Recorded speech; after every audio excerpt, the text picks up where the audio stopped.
Hi, I'm Donna, and welcome back to my series of line dance steps. In this lesson, we're going to learn a Monterey turn. I love these turns. Now they can either be a quarter turn, which is a turn from the front wall to a side wall, or they can be a half turn, front wall all the way around to the back wall.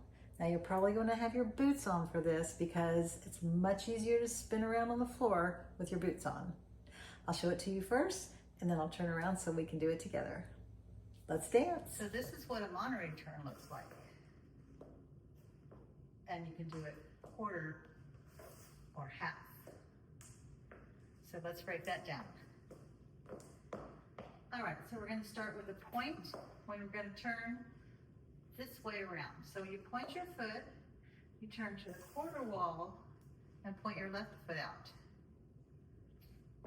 So let's do that again. You point right, quarter turn, left point. Right, quarter turn, left. Point, quarter turn, point. Point, quarter turn, point. Point, quarter turn, point. Now you can also do a half turn. So you point and you go all the way around to the back wall. Point.